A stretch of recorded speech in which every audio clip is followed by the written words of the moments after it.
সুপ্রিয় তৃতীয় শ্রেণীর শিক্ষার্থী বন্ধুরা, তোমরা যারা ইবতেদায়ী তৃতীয় শ্রেণীতে পড়াশোনা করতেছো অর্থাৎ মাদ্রাসার তৃতীয় শ্রেণীতে পড়াশোনা করো, তোমাদের এবারকে বার্ষিক পরীক্ষা 2025-এর একটি নমুনা প্রশ্ন সাজেশন নিয়ে হাজির হয়েছে এই ভিডিওটিতে।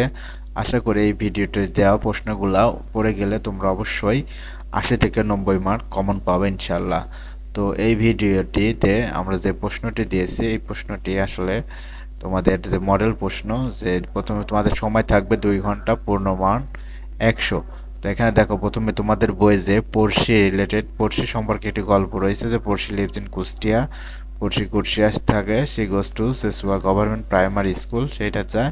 এই গল্পটি তোমাদের পড়া আছে, আমি পুরাটা পড়লাম না। তো এই গল্পটা পরীক্ষা আসার সম্ভাবনা খুব বেশি। তো এখান থেকে তোমাকে প্রথমে এই কিছু প্রশ্ন সঠিক উত্তর বাছাইকরণ, এখান থেকে থাকবে 5টি প্রশ্নের উত্তর দেওয়া লাগবে।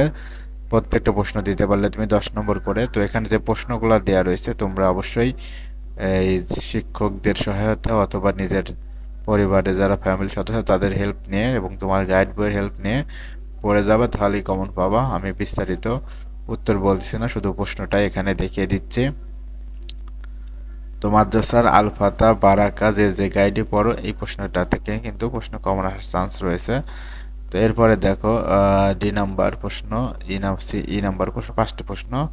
এবার বি নাম্বারে তোমাদের প্রশ্ন থাকবে একের, যে এ কলাম বি বাম পক্ষের সাথে ডান পক্ষে মিলকরণ, এটাও থাকবে 10 নম্বর। এরপরে সি নাম্বার প্রশ্ন থাকবে, কিছু প্রশ্ন দেওয়া থাকবে, প্রশ্নগুলো এখানে একটু ঝাপসা হয়েছে, আমি একটু পড়ে দিচ্ছি। Where does Porshi live in, what does Porshi clean in the first week, who supervise the group of the students, how many classes are there in a group of students, why does Porshi works in the fourth week. তো এরপরে 2 number প্রশ্ন, 2 নাম্বারে থাকবে শব্দ meaning of the following word, শব্দের অর্থ লেখা, যেরকম স্পেশাল শব্দের অর্থ হলো বিশেষ, ব্রো অর্থ ধার নেওয়া, রিটার্ন ফেরত দেওয়া, আফটার পরে অ্যাপ্লাই আবেদন করা, থ্রু নিক্ষেপ করা, অশান সমুদ্র, স্টিং গান গাওয়া। তো এই শব্দের অর্থগুলো বাংলায় লিখে দিতে পারলেই তুমি কিন্তু পেয়ে যাবে 10 নম্বর। তো এরপরে দেখো মেক সেন্টেন্স অ্যান্ড 5। এরপরে দেখো প্রথমে রয়েছে তোমাকে এই হ্যান্ড মানে কি, আমরা জানি হাত। I have a hand, I have two hand, আমাদের দুইটা হাত রয়েছে। Class, I read in class 3। Look at the board, our board is white. Stand up. Window, look at the window. Flag, our national flag is। এভাবে যাই হোক তোমরা বাক্য তৈরি করতে পারবা। তো এবং গাইড থেকে তোমরা দেখেও নিতে পারো, আমি উত্তর এখানে করে নাই, মুখে মুখে যে কটা বললাম তোমরা লিখতে পারো অথবা নিজে বানিয়েও লিখতে পারবা। এরপর তোমাদের 4 নাম্বার প্রশ্ন আসবে, translation into Bengali from your text book any 5। প্রথমে বলছে রানী অ্যান্ড পড়শি আর নেইবার, তো এটার বাংলা অর্থ কি হবে? রানী এবং পড়শি হচ্ছে প্রতিবেশী। B number, Rani is special need student, মানে রানের কিছু বিশেষ চাহিদা রয়েছে সম্পন্ন ছাত্র, অর্থাৎ সে একটা অটিস্টিক হতে পারে, প্রতিবন্ধী হতে পারে। C number, Osman lives in a village, Osman একটি গ্রামে থাকে। He gets up early in the morning, সে সকাল সকাল ঘুম থেকে ওঠে।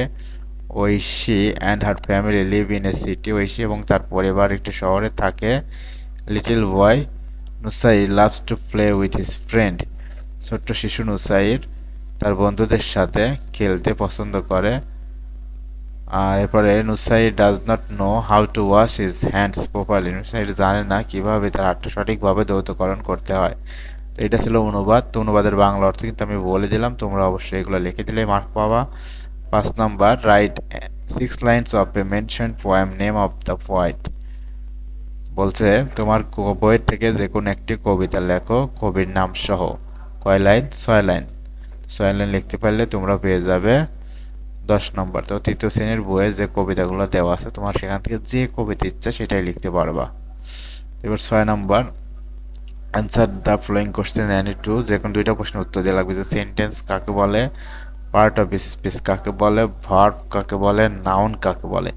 তো এইগুলা থেকে যে কোনো 2টা তোমাদের বলে দেই। সেন্টেন্স কাকে বলে, যে তোমরা লিখতে পারো যে কিছু ওয়ার্ড, কতগুলো ওয়ার্ড পাশাপাশি বসে যদি বক্তার মনের ভাব সম্পূর্ণরূপে প্রকাশ করে তখন তাকে সেন্টেন্স বা বাক্য বলে, এটা তোমাদের জন্য সহজ হবে।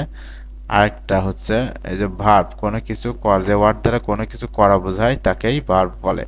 নাউন, যে ওয়ার্ড দ্বারা কোনো কিছুর নাম বোঝায় তাকেই নাউন বলে। তো এই তিনটার মধ্যে দুইটা লেখার চেষ্টা করবা, পার্টস অফ স্পিচ না লিখলেও চলবে। তো তোমাদের 60 নাম্বার যে বাক্যটা আসবে সে হচ্ছে অনুবাদ, যে সে আমার ভাই, ইজ মাই ব্রাদার, সে আমার বোন, শি ইজ মাই সিস্টার, এই আমার মাতৃভূমি, ইট ইজ মাই মাদারল্যান্ড। তোমার নাম কি, হোয়াট ইজ ইয়োর নেম, আমি মাদ্রাসায় যাই, আই গো টু মাদ্রাসা। আল্লাহ সর্বশক্তিমান, আল্লাহ ইজ অলমাইটি। তুমি কোন শ্রেণীতে পড়ো, what class do you read. দেখো এগুলো অনুবাদ কিন্তু আমি মুখে মুখে বলে দিলাম, তুমি একটু শিখে যাবা, তাহলে এখান থেকে 10 মার্ক। তো তৃতীয় শ্রেণীর শিক্ষার্থী বন্ধুরা, তোমাদের যে সাজেশনমূলক নমুনা একটি প্রশ্ন দিয়েছে, এই প্রশ্নটি যদি তুমি পড়ে যেতে পারো, ইনশাল্লাহ অনেকগুলা প্রশ্ন তোমার কমন পড়বে এবং পরীক্ষা ভালো হবে। তো এতক্ষণ যারা ভিডিওটি দেখলো, অবশ্যই ভিডিওটি লাইক, কমেন্ট, সাবস্ক্রাইব করতে ভুলবে না। পরীক্ষা ভালো হলে অবশ্যই কমেন্ট করে জানাবে। ধন্যবাদ সকলকে।